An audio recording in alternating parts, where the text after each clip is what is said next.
Welcome to Bloodbath and Beyond. Today we review Dead Don't Die in Dallas. We're all going to hell.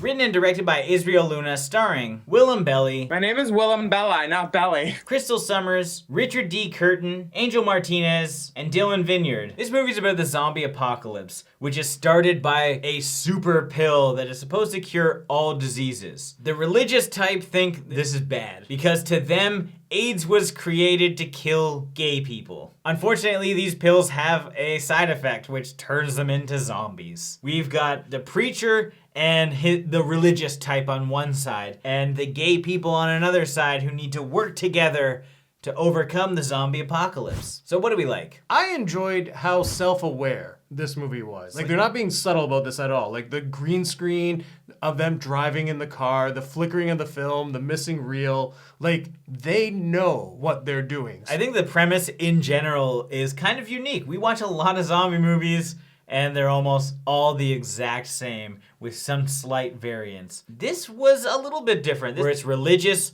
versus gay people. And I think that's something fun because you have to have these two groups work together.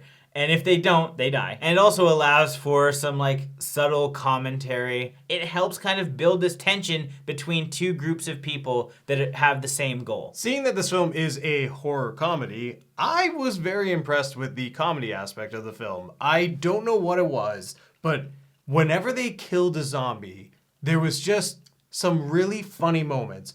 In particular, when one zombie gets hit and goes flying into the pole, so unexpected, or when Janice falls from the window and then like a second later you just see this like dummy zombie just like fall flat.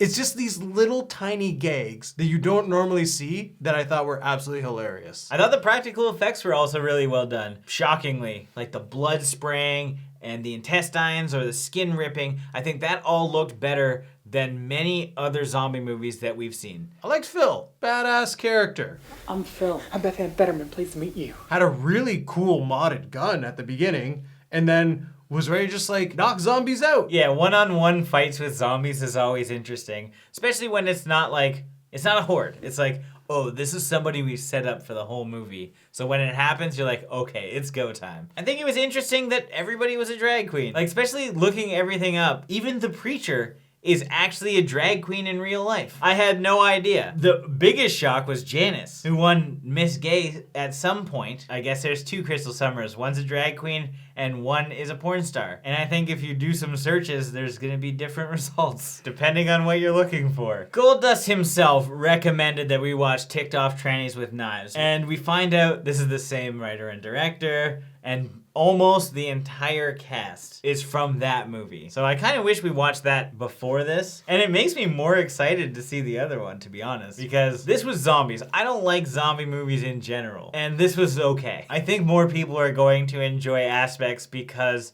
they know Willam from like RuPaul's Drag Race and probably other people that are in this movie from the drag community. I don't necessarily have anything strong to say about Ethan's character, but I just thought he looked exactly like the rapper Logic. I also like Cooter. Cooter was fun. He's just like the hillbilly guy who's probably always been thinking the apocalypse is near. The typical guy who has a bunker and rations ready to go, waiting for the day, and the day has finally come.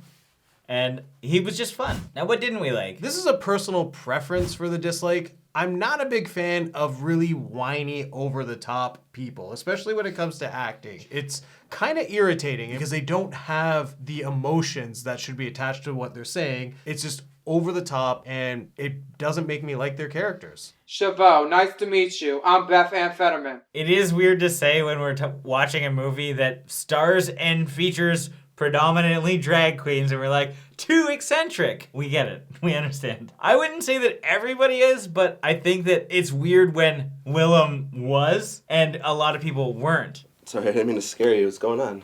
There was a very stark contrast between people, like Ethan's boyfriend. When he was trying to be sassy, it was just under-delivered. This is who I am.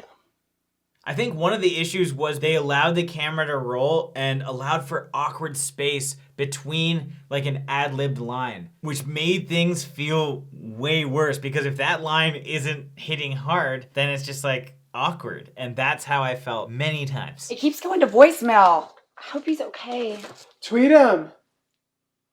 And because this is a comedy, I get that you may want to be a little more eccentric with the lines, but when you have most of the cast acting a certain way, it's not necessarily funny to have this one person who's cranked it up to 11. And the execution of what could be a joke, I didn't think was funny.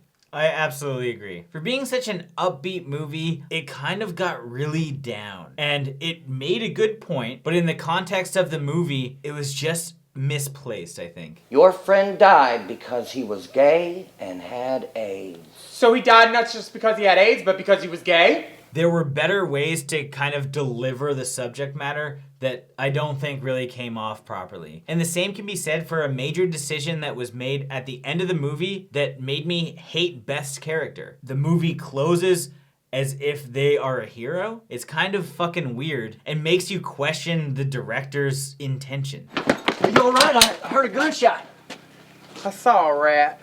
I feel as though when someone you actually care about does die, the emotions and the impact just isn't there because they either bring in new characters or you forget about them completely. When you're watching a zombie movie and you have your characters you want to root for, you want to see them either survive or have this emotional death. That's either them sacrificing themselves or they get killed unexpectedly. And with this film, I didn't like how the characters met their demise. Although they did have some shocking ones. Because I'm like, wait, there's no way they're killing that person. And they did.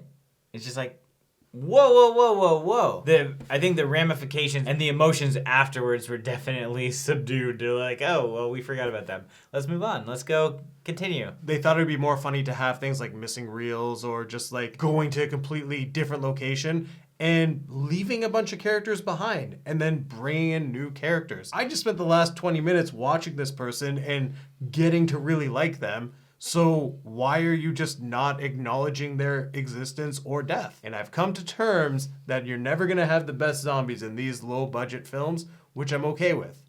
What I can't come to terms with is the stupid zombie sound effect, the roar. I absolutely hated this roar anytime a zombie was like going to attack.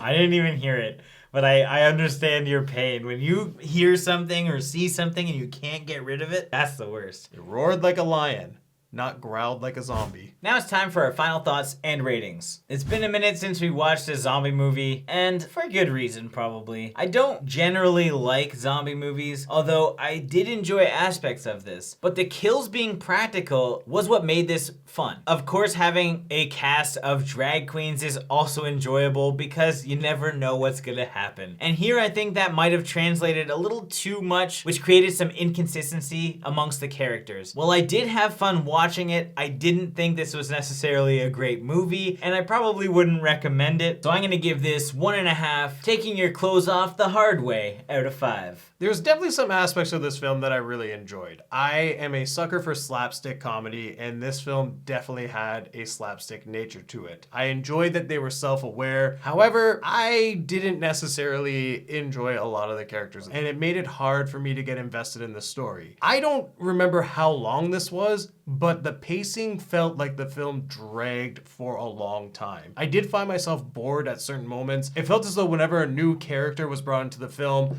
it was like starting over again. So with that being said, I'm gonna give this film 2 delicious looking keys out of 5. As always, thank you for watching. Like this video and comment below with your thoughts on the film if you've seen it. If you haven't and you do want to check it out, it's out now from Mill Creek Entertainment. Link is in the description. And if this is your first time here, make sure you subscribe to the channel, stay updated with everything Bloodbath and beyond. And maybe one day we will do ticked off trannies with knives.